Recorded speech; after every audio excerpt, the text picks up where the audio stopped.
1. Part 1. You'll hear someone booking transport for a trip. First, you have some time to look at questions 1 and 2.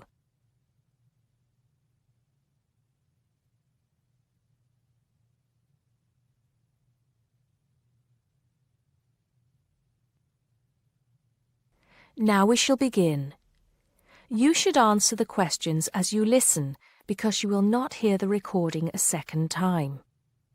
Listen carefully and answer questions 1 and 2.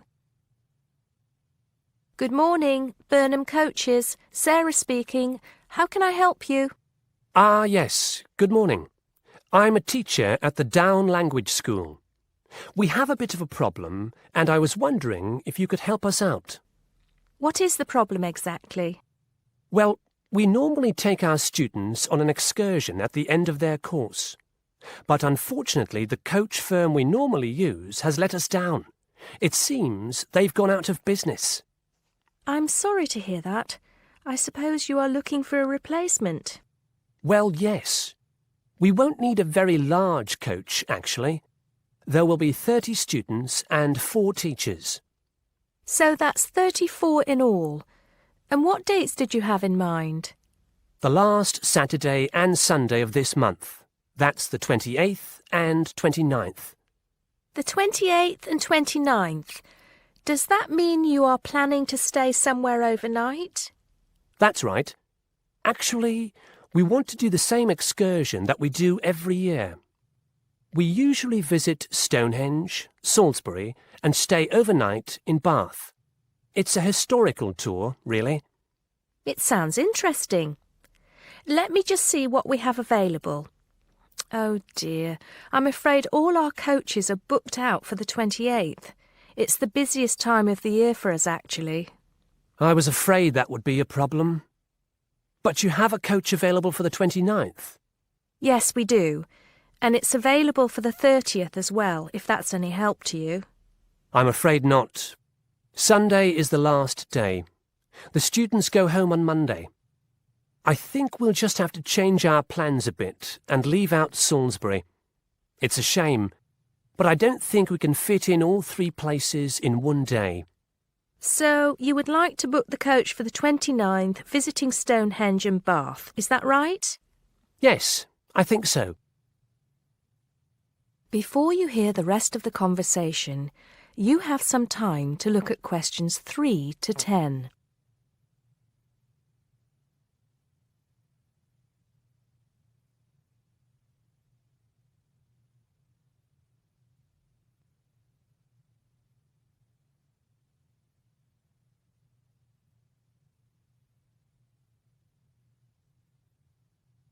Now listen and answer questions 3 to 10.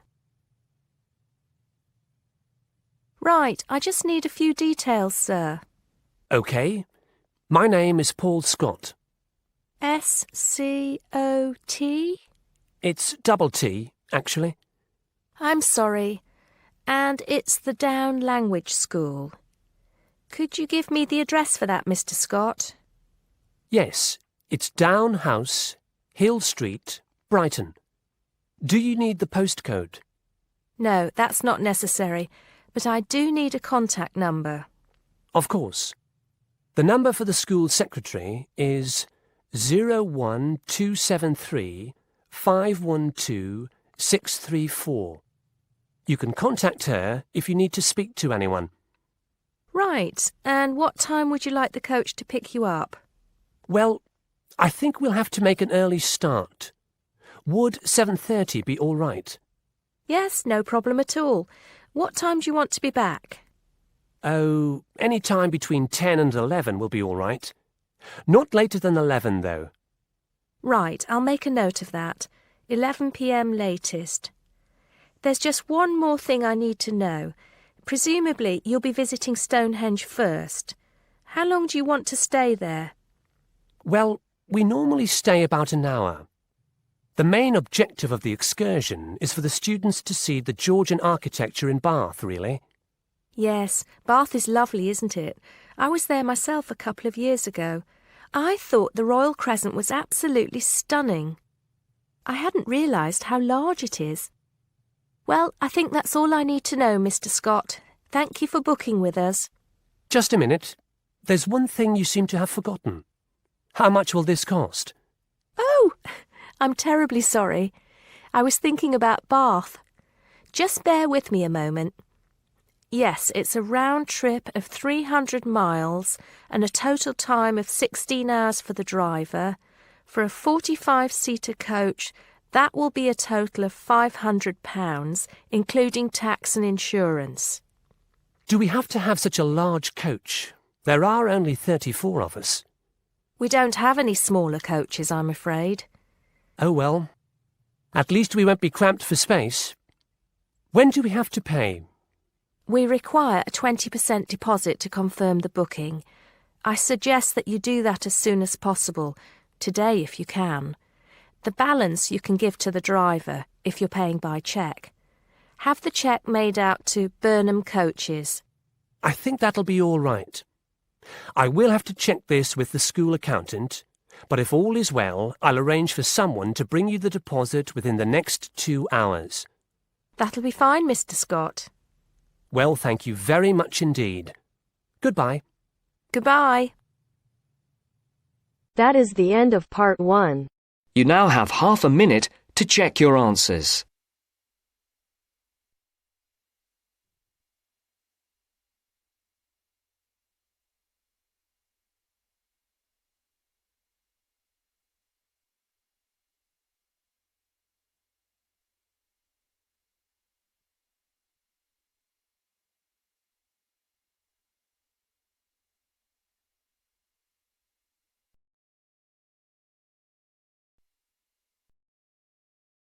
Now turns to part 2. Part 2. You are going to hear an interviewer who is interviewing Alan. He made a great discovery of Mungo National Park. First look at questions 11 to 15.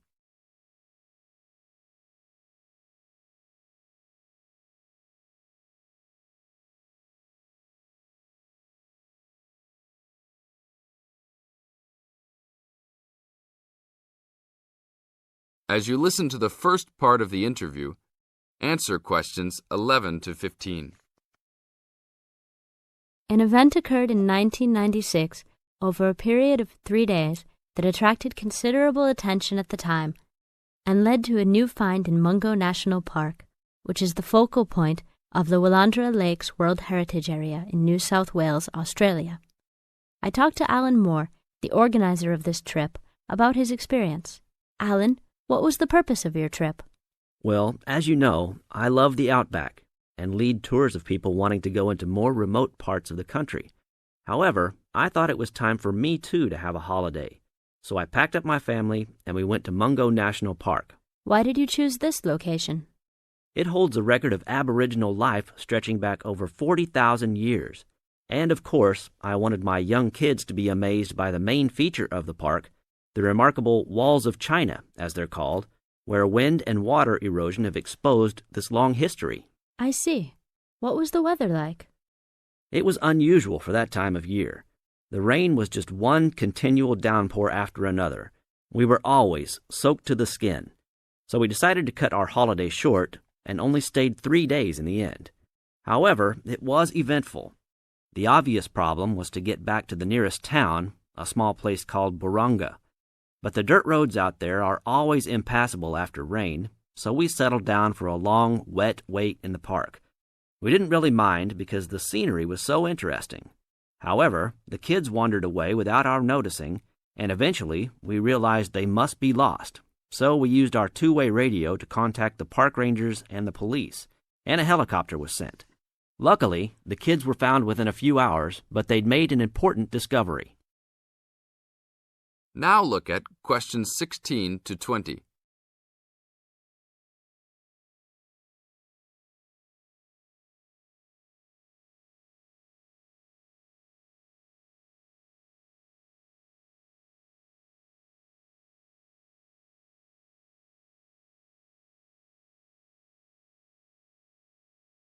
As the talk continues, answer questions 16 to 20. So, the trip was also eventful for another reason, wasn't it? Yes, yes. They led us to some ancient Aboriginal art. The kids had taken shelter in a very small, low cave that was difficult to see from the outside. We were lucky to have another family camping in our location. When they heard us calling the kids, they immediately helped us search for them, and as the hours went by, they also provided us with much-needed support and encouragement. We really appreciated their help, and as we were already soaked through after looking for the kids for a couple of hours, they even made sure we had enough dry clothes to wear. The park ranger managed to get through to us to lead the search, and when the helicopter pilot notified us by two-way radio that he'd seen the children but was unable to land nearby, we were able to eventually find them very excited about what was in their little cave. And what did you think of their cave? Well, after squeezing in, I must say I was impressed, and managed to take a few photos of it before we left. There were many faint markings and dots on the wall. It was difficult to tell what they represented because they were so small, but people from the museum who have since visited there said the markings were similar to some other findings in the area, and later confirmed they were very old. Although it's now a protected site, the children like to call it their cave, and are allowed to visit it when a ranger can go with them. Thank you, Alan. If you go to Mungo National Park, you can see the entrance to the cave and some of Alan's photos at the ranger's station. Alan continues to lead tour groups in the outback, and if you want further information... That is the end of part 2. You now have half a minute to check your answers.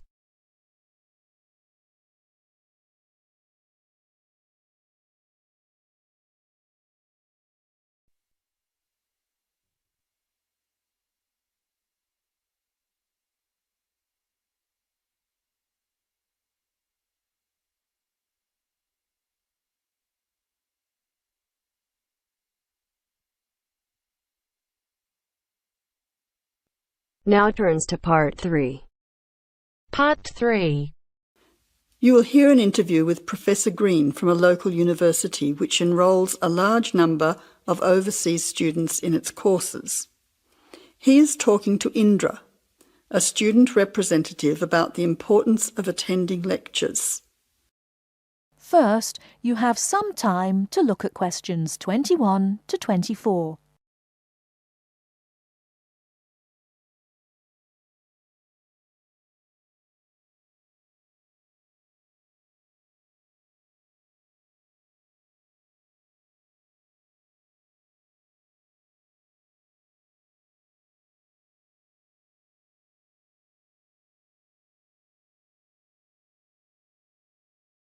Now, listen carefully and answer questions 21 to 24.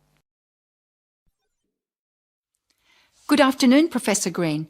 Thank you for your time today. I wonder if you could explain why you think it is important for us to attend lectures in a course that we're studying. Well, despite the increasing dependence on online communication these days, I do think it is important. Apart from delivering the content of the lecture itself, I believe that there are some general communication benefits from having large groups of students together in one place. For lecturers, it is an opportunity for us to address many students together at one time. For students, it helps you to feel part of the wider learning community who are following the course. You can interact with each other both before and after the lecture to discuss the ideas and content, networking with each other and comparing your notes. But isn't most of this achieved, as you said, these days through online communication? Well, lecturers do communicate with students online, of course, but we usually only give a summary or notes of the lecture, so there are significant differences. When you go to lectures, you get more of an insight into what the lecturer considers important. We give additional commentary and anecdotes, and by voice emphasis, we can alert you to the key concepts, theories, and issues of the subject.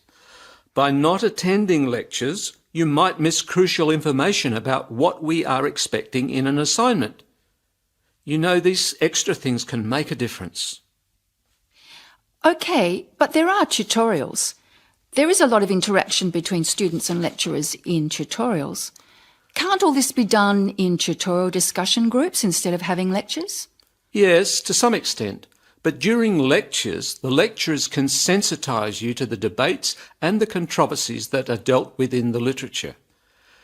This can help you think more critically about the subject. So then, when you come to the tutorial, you'll be able to come with some questions and ideas for discussion. The result of this is that the tutorial class will be more beneficial for everyone who attends.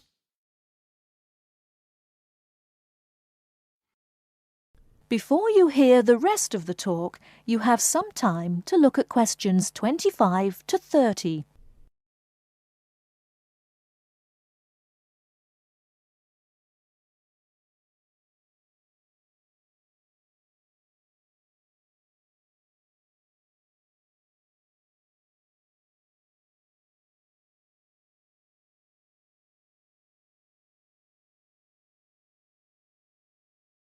Now listen and answer questions 25 to 30.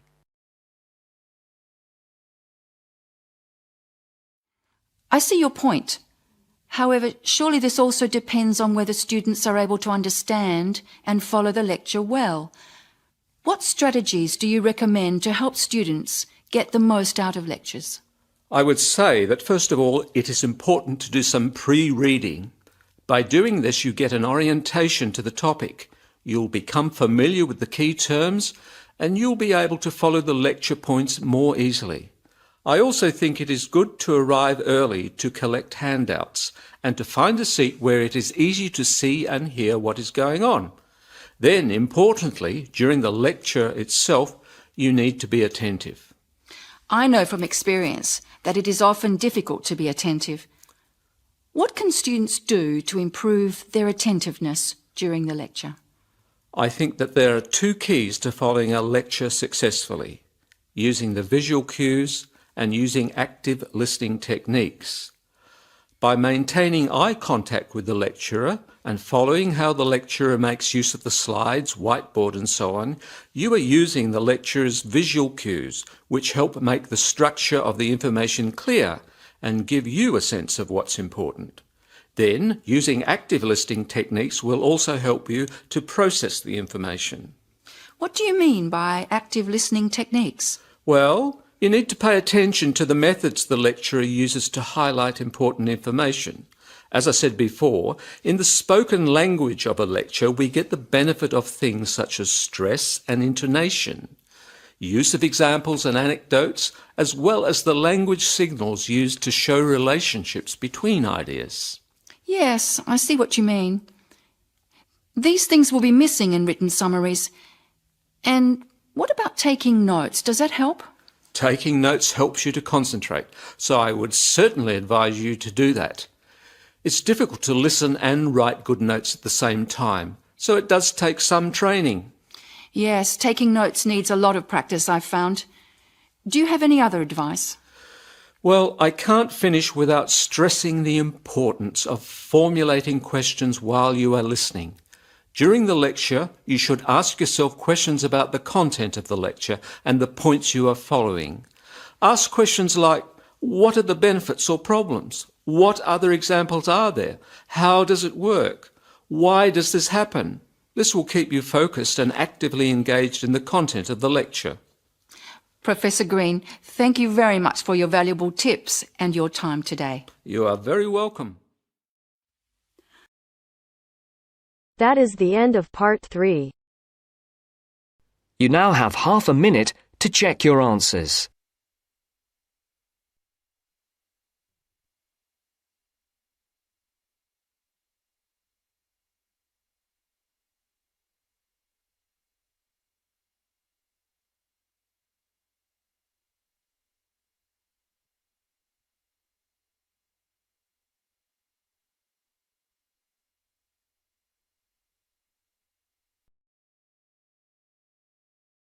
Now turns to part 4.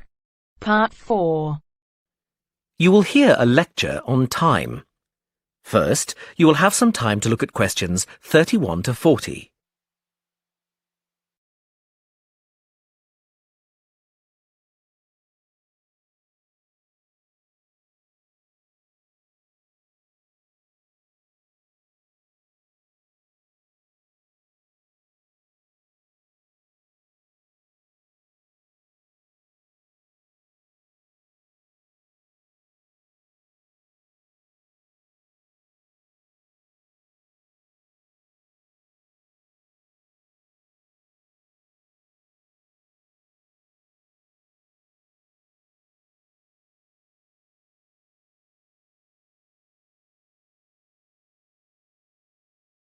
Now listen carefully and answer questions 31 to 40. The subject of this series of lectures is horology, the science of measuring time, and we'll be looking at a few basic concepts in this lecture. The measurement of time has come a long way since ancient times. It began with such devices as the sundial, where the position of the sun's shadow marked the hour. Daylight was divided into 12 temporary hours. These temporary hours were longer in the summer and shorter in the winter, simply because the amount of daylight changes with the seasons. The earliest sundial we know comes from Egypt. It was made of stone and is thought to date from 1500 BC. Sundials were used throughout the classical world and, with time, evolved into more elaborate devices that could take into account seasonal changes and geographical positioning and reflect the hours accurately, no matter what the time of year. This was quite an achievement in technology. Today, sundials can be seen as decorative pieces in many gardens. In the 11th century, the Chinese invented the first mechanical clocks. They were large and expensive, and certainly not intended for individuals. However, this is the type of clock we are familiar with today. There have been many developments in clocks and watches since then, and they have been greatly improved. But if your clock or watch makes a ticking sound, then it could well be based on the mechanical movements the Chinese developed 1,000 years ago. However, timekeeping has moved on from the mechanical clock. Time has become so important that there is a series of atomic clocks around the world which measure international atomic time. Even though many countries have their own calendars, globalization has made it essential that we measure time uniformly. That we know, for example, that when it's 6 a.m. in the United Kingdom, it's 2 p.m. in Beijing. This standard was set in 1958. Now these atomic clocks are situated in over 70 laboratories all over the world. There is so much to cover about the development of time measurement that I would like to refer you to the reading list. The core text is The Development of Time, Theory and Practice, but there are many other useful texts. A good grounding in the subject is given in Understanding Time by J.R. Beale. Although some sections lack detailed analyses, it does offer a good foundation. Also, Time, Concepts and Conventions is quite a useful read. You might think from the title that it's about the philosophy of time, but this isn't the case. Rather, it gives a good description of how different countries have different approaches to time in terms of calendars and days. Lastly, The Story of Time by David Harris analyses time in great detail, and I would recommend this book if you are aiming to specialize in horology. Now, we're going to continue with an in-depth look at lunar and solar cycles. That is the end of part 4. You now have half a minute to check your answers.